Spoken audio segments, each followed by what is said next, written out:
اللهم صل على محمد وعلى محمد.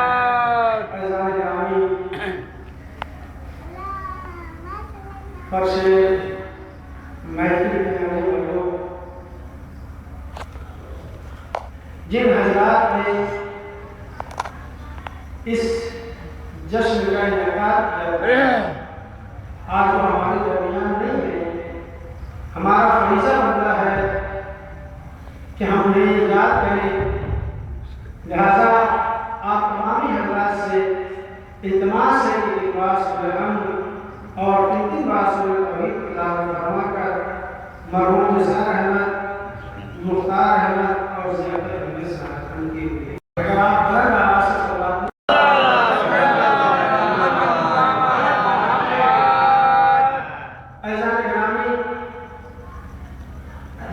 یہ جو جشن منعقد کیا گیا ہے اسے جشن غدیر کہا جاتا ہے. حقیقت میں عالم اسلام کی یہ سب سے بڑی عید ہے اور پورے عالم اسلام کی عید ہے، لیکن یہ ہماری خوش نصیبی ہے کہ یہ عالم اسلام کی سب سے بڑی عید صرف ہمارے حصے میں آئی ہے اور صرف ہم ہمارے علاوہ کوئی اور نہیں مناتا ہے. عالم اسلام میں ہم بہت ساری عیدیں ہیں.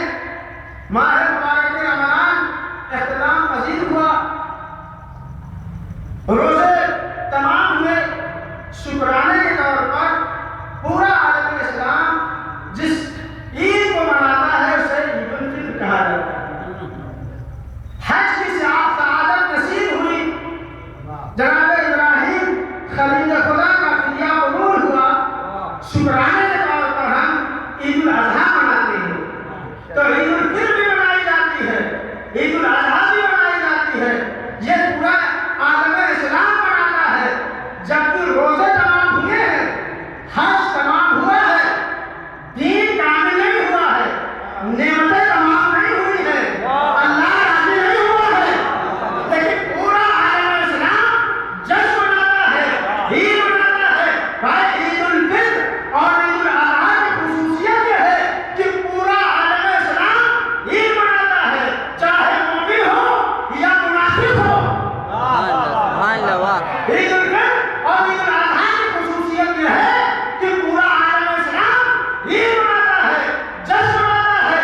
بھائی اس کی خصوصیت یہ ہے کہ چاہے مومن ہو چاہے منافق ہو سب عید مناتے ہیں، لیکن جشن غدیر صرف وہ مناتا ہے جو مومن ہوتا ہے.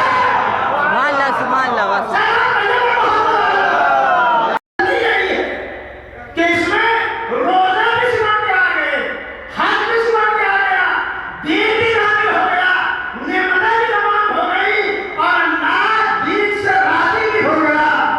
میں جملہ کہہ دوں، عید الفطر اور عید الاضحیٰ تمام مسلمان مناتے ہیں، چاہے مومن ہو یا منافق ہو، طاہر ہو یا غیر طاہر ہو، لیکن عید غدیر وہ مناتے ہیں جو طاہر الولادت ہو. حصے میں نہیں آتی ہے کیونکہ عید غدیر عید ولادت ہے اور ولایت علی باپ کی وراثت سے نہیں ملتی.